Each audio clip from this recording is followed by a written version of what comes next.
एक उद्योगपति के इशारे पर मारे गए 13 प्रदर्शनकारी, हाईकोर्ट। नमस्कार, स्वागत है आप सभी का लीगम फिगम स्टडी विद मी में। हिंदुस्तान.com की ऑनलाइन खबर पब्लिश हुई है 17 जुलाई 2024 को दोपहर 3:30 पर। और खबर का शीर्षक है कि एक उद्योगपति के इशारे पर मारे गए 13 प्रदर्शनकारी, हाईकोर्ट। क्या है पूरा मामला, पढ़ते हैं पूरी खबर। लेकिन उससे पहले आपको बता दें कि ये खबर जो है डाइचे वेले द्वारा लगाई गई है और दिल्ली से खबर, ये स्टोरी फाइल हुई है। चलिए पढ़ते हैं पूरा मामला। 2018 में तमिलनाडु के तूतुकुड़ी में स्टरलाइट कंपनी के खिलाफ प्रदर्शन कर रहे लोगों पर पुलिस ने गोलियां चला दी थीं, जिसमें 13 लोग मारे गए थे। मद्रास हाई कोर्ट ने इस घटना में उद्योगपति की जवाबदेही तय करने पर जोर डाला है। मद्रास हाई कोर्ट ने 6 साल पुराने इस मामले में सुनवाई करते हुए स्थानीय अधिकारी, सीबीआई और कंपनी के मालिक की भूमिका को रेखांकित किया और जांच के आदेश दिए।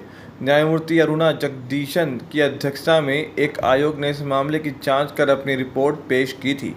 रिपोर्ट में किस अधिकारियों के नाम लिए गए थे और हाईकोर्ट ने अब इन अधिकारियों की संपत्ति की जांच के आदेश दिए हैं। 2018 में तमिलनाडु की राजधानी चेन्नई से करीब 600 किलोमीटर दूर तूतुकुड़ी में स्टरलाइट कंपनी के तांबा पिघलाने के संयंत्र के विस्तार के खिलाफ कई लोगों ने 100 दिन तक प्रदर्शन किया। प्रदर्शनकारियों का कहना था कि जब से वहां संयंत्र बना है, तब से वहां की हवा, मिट्टी और पानी प्रदूषित हो रहे हैं। प्रदर्शनकारी आशंका जता रहे थे कि अगर संयंत्र का विस्तार हुआ तो प्रदूषण और बढ़ जाएगा। साल 2018 के फरवरी महीने में प्रदर्शन शुरू हुए और मार्च आते आते प्रदर्शनकारी संयंत्र को बंद करने की ही मांग करने लगे। प्रदर्शन के 100वें दिन 22 मई को जब हजारों प्रदर्शनकारी कलेक्ट्रेट की ओर बढ़ रहे थे, तब पुलिस ने उन्हें रास्ते में रोका। पुलिस और प्रदर्शनकारियों के बीच हिंसा छिड़ गई और पुलिस ने गोलियां चला दी, जिसमें 12 प्रदर्शनकारी मारे गए और 100 से ज़्यादा लोग घायल हो गए। 23 मई को भी हिंसा हुई और पुलिस की गोली से एक और प्रदर्शनकारी की जान चली गई।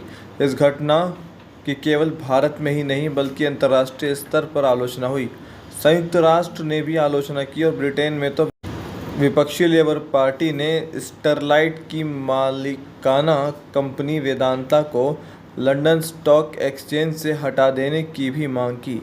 पुलिस ने मारी बेतरतीब गोलियां। इस घटना की जांच केंद्रीय अन्वेषण ब्यूरो सीबीआई ने की। नवंबर 2018 में एजेंसी ने 13 लोगों की मौत के लिए तमिलनाडु पुलिस और राजस्व विभाग के अधिकारियों के खिलाफ मामला तो दर्ज किया, लेकिन किसी भी अधिकारी का नाम नहीं लिया।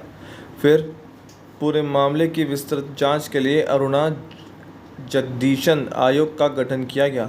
आयोग ने अगस्त 2022 में अपनी रिपोर्ट सौंपी और उसमें स्पष्ट रूप से पुलिस पर वापस भागते हुए प्रदर्शनकारियों पर गोली चलाने का आरोप लगाया।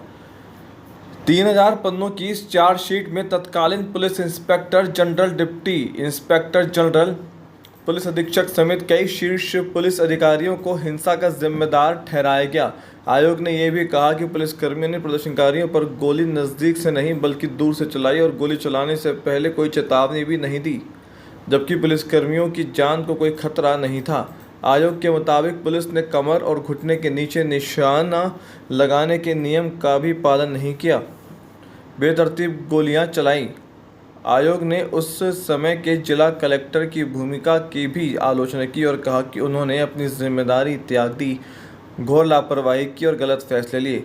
राष्ट्रीय मानवाधिकार आयोग ने भी इस मामले में सतत जांच शुरू की थी, लेकिन बाद में इसे बंद कर दिया था। पीपल्स वॉच नाम के एक एनजीओ के एग्जीक्यूटिव डायरेक्टर हेनरी टिफने ने मद्रास हाईकोर्ट में एक याचिका दायर कर अदालत से अपील की कि वो एनएचआरसी को अपनी जांच दोबारा शुरू करने का आदेश दे।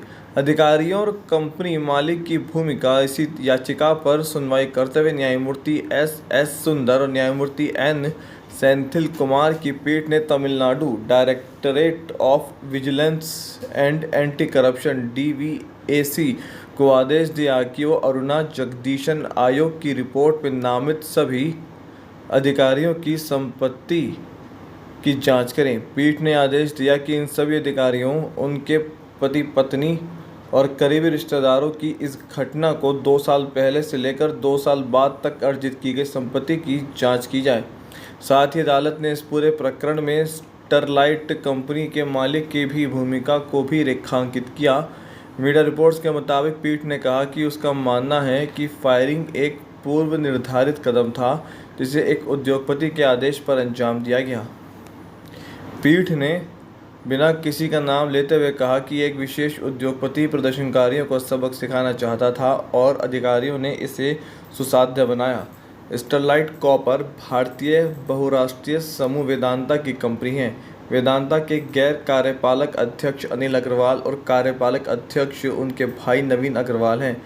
वेदांता समूह इसके अलावा भी कई विवादों में शामिल रहा है। 2023 में सुप्रीम कोर्ट ने ओडिशा सरकार द्वारा वेदांता के लिए 6000 एकड़ भूमि के अधिग्रहण को रद्द कर दिया था और अधिग्रहण के लिए कंपनी को दुर्भावनापूर्ण इरादों और सरकार को पक्षपात का दोषी ठहराया था।